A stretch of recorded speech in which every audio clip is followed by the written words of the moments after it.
बिहार में सत्ता परिवर्तन तो हो गया है, लेकिन लगातार जो है विपक्ष जो है सरकार पे निशाने साध रहा है कि मंत्रिमंडल का आखिर में विस्तार क्यों नहीं रहा, सरकार में सब कुछ ठीक नहीं चला। लेकिन आपको बताते चले कि बिहार सरकार के मंत्री और बीजेपी कोटे के विधायक यूँ कहे कि प्रेम कुमार जो बीजेपी कोटे से आते हैं, उन्होंने साफ साफ क्लियर कर दिया है कि मुख्यमंत्री का ये विशेषाधिकार है, जल्दी ही मंत्रिमंडल का विस्तार हो जाएगा। साथ ही आपको बताते चले कि आज नरेंद्र मोदी का बिहार दौरा है, बेतिया में है, और जिस तरीके से 24 के चुनाव को लेकर के सीट शेयरिंग को लेकर के उन्होंने कह दिया है, प्रेम कुमार ने साफ साफ कह दिया कि कोई ये कन्फ्यूजन में न रहे। यहाँ पर हमारा जो बिहार में जो है एनडीए है बड़ा, यानी बड़ा परिवार है, कई दलों के लोग हैं, इसलिए देरी हो रहा है। जहाँ पर बीजेपी अकेले है वहाँ पर हम लोग ऐलान कर दिए, यानी सीट हम लोग का फाइनल हो चुका है, वहाँ से प्रत्याशियों की घोषणा हो चुकी है। सुनवाते हैं आपको प्रेम कुमार क्या कुछ कह रहे हैं। देश के अंदर में विकास भारत सरकार जो कर रही है, उन्हें योजनाओं का उद्घाटन मंत्रिमंडल का विस्तार पे सवाल कर रहे हैं कि इतने दिन हो गए मंत्रिमंडल का विस्तार नहीं हो रहा है, क्या सही नहीं है? क्या कोई ऐसा विषय नहीं जा करके, और माननीय मुख्यमंत्री जी का विशेषाधिकार है, और मेरा कहना है कि जल्द ही और चिंता लोग नहीं करें जा करके। जिस सरकार बनी जब है,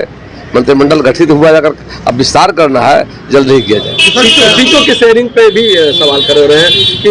नजदीक समय आता जा रहा है, सीटों की शेयरिंग क्या मसला सुलझ नहीं पा रहा है? हम बिहार में बड़ा परिवार है, देश में भारतीय जनता पार्टी जहाँ अकेले चुनाव लड़ती है, जिन राज्यों में कोई अलायंस हमारा नहीं जा करके, उन राज्यों में हम लोग सूची जारी कर दी है जाकर। अब बिहार की बात है, बिहार बड़ा परिवार वाला हमारा क्षेत्र है, एनडीए परिवार यहाँ पर जाकर, उसमें भारतीय जनता पार्टी के साथ जदयू, अपने लोजपा और अपना हम पार्टी जाकर के, और अपने उपेंद्र कुशवाहा जी की पार्टी जाकर के, इस तरह से लगभग कई पार्टियों का समूह है यहाँ पर, एनडीए गठबंधन हमारा जाकर के एक बड़ा परिवार है। उस पर हम लोग एक्सरसाइज पार्टी कर रही जाकर के है, और जल्द ही प्रत्याशी घोषणा की जाएगी। तो आपने सुना कि प्रेम कुमार ने साफ साफ क्लियर कर दिया है कि बिहार जो है बड़ा परिवार का है, एनडीए जो है बिहार में बड़ा परिवार है, इसलिए यहाँ पर देरी हो रहा है। और इसी बीच मुख्यमंत्री जी का यानी यूँ कहे कि विदेश दौरा भी है, तो कहीं ना कहीं देरी होना लाजमी है। लेकिन जिस तरीके से ये कयास भी लगाए जा रहे हैं कि एनडीए में सब कुछ ठीक नहीं चल रहा है, चिराग पासवान नरेंद्र मोदी के औरंगाबाद और बेगूसराय में नहीं पहुँचे थे, लेकिन उसको लेकर के भी पूरी तरीके से प्रेम कुमार ने क्लियर कर दिया है कि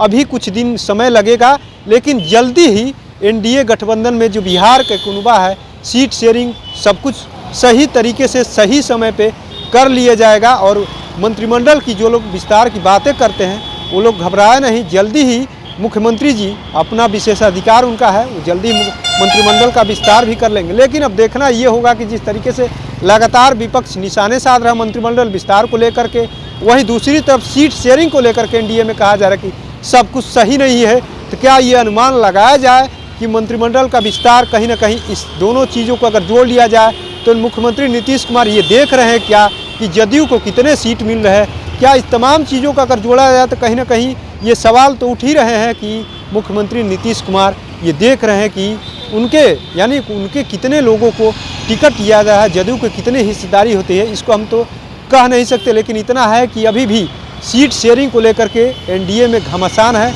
लेकिन लगातार जो है एनडीए के नेता बोलते रहे कि सब कुछ ठीक है। अब ये देखना होगा कि क्या वाकई में सब कुछ ठीक है, तो आखिर में इसका ऐलान कब तक होता है।